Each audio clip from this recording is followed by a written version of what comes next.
Even though we only just found out that the Assassin's Creed franchise boss was leaving Ubisoft after 20 years with the company, a lot of gamers are not holding back with their mockery, not holding back their laughs, and also voicing how they're hoping this could turn the franchise around.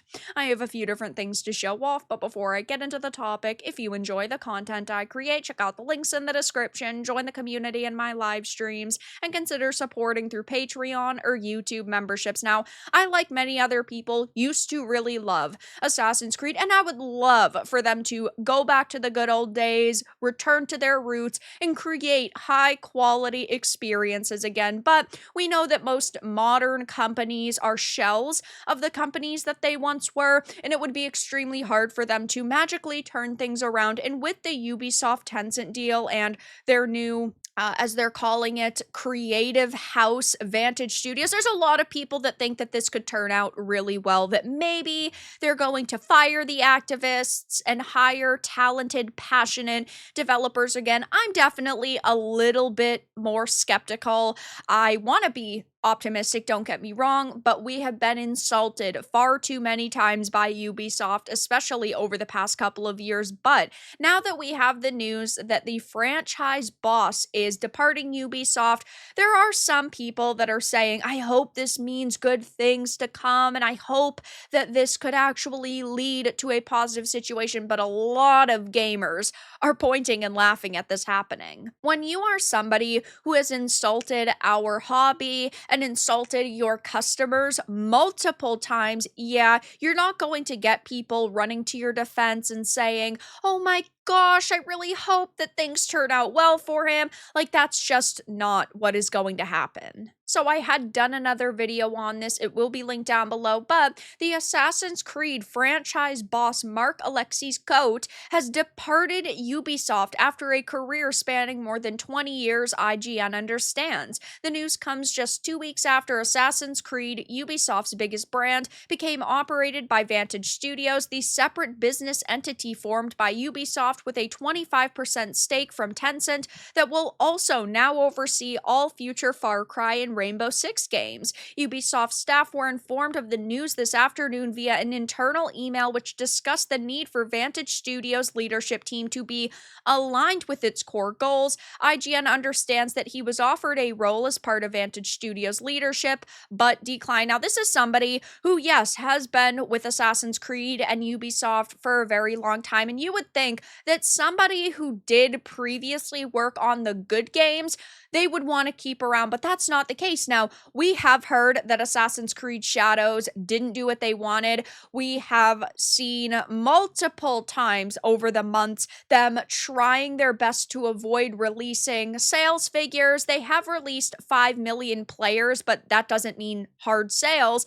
And they, of course, haven't really wanted to be very transparent with their customers, probably because it didn't do so good. We also have seen the player counts significantly drop.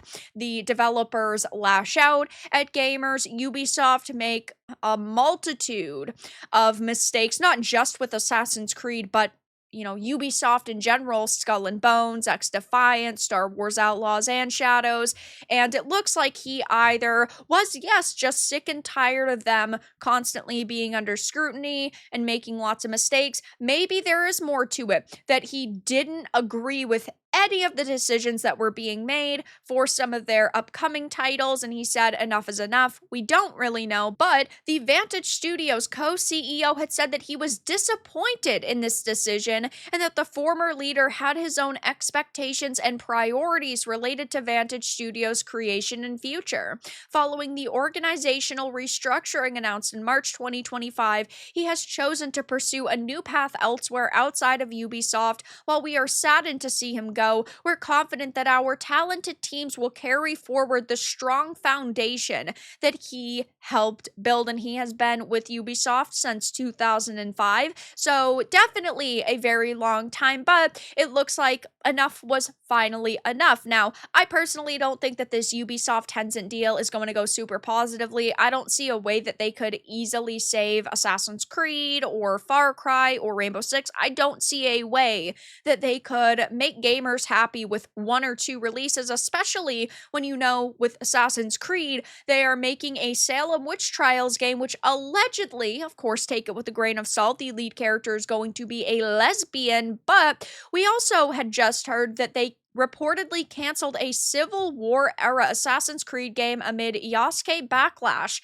and political fear, which to me didn't sound like it could be the worst decision that they could have ever made because it wasn't in development yet. They hadn't officially greenlit it, they haven't given it a budget, so they decided to just ultimately go in a different direction. But this infuriated a lot of people in the games industry, saying, oh, the toxic chuds won again, the racists are being appealed to, which is just so funny. And it just sounded like they decided not to go in this direction. They probably are smart to not have, I don't know, 8 Assassin's Creed games greenlit at once. But this entire situation with the franchise boss leaving has led to a lot of people having a lot of different reactions, which I understand. I want Assassin's Creed to be saved. I want Ubisoft to do good. I don't want to see our favorite characters and storylines thrown away. But at the same time, when you only have activists within your ranks, you can't expect them to do good. There are tons of gamers saying praying the next person running Assassin's Creed will focus more on the writing and story again.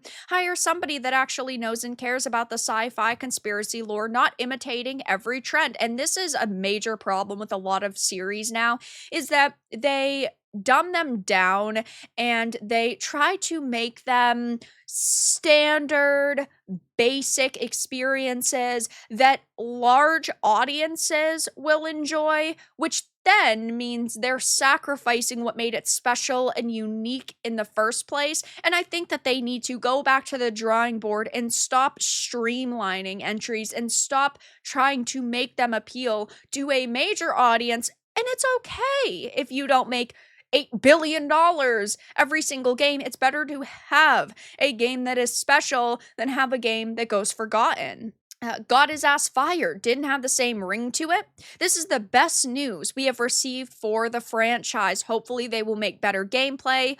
Pretends to be shocked. Oh no! Anyway, and this is how I generally feel. I want them to do good, but at the same time, Ubisoft in general has insulted us so many times over the past couple of years that I just don't have it in my heart anymore to defend them or to have hope in them or put my faith in them.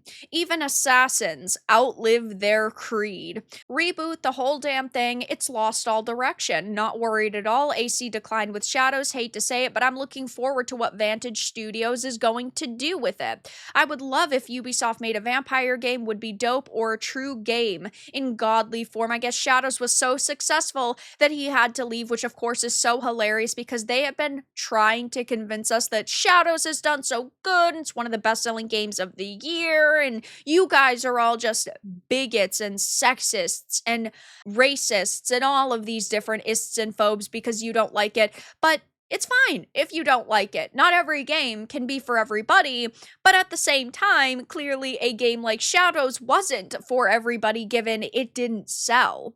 Finally, some good news about Ubisoft. Thank God, since Syndicate, this franchise has changed its disclaimer to some, I don't know, want to say woke, but it just doesn't feel right or powerful. So a lot of people are saying this could be a really good move. I'm worried about what Tencent's influence is going to do to Ubisoft as a whole.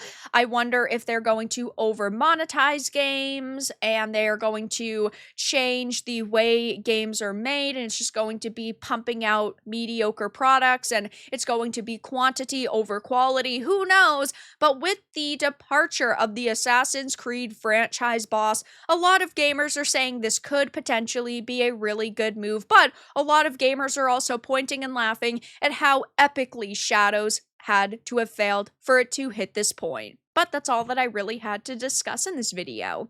Let everyone know your thoughts in the comments below. If you found this important and informative, make sure to give it a like, and if you didn't, give it a dislike. I appreciate your support either way, but I'll talk to you all again in the next video really soon.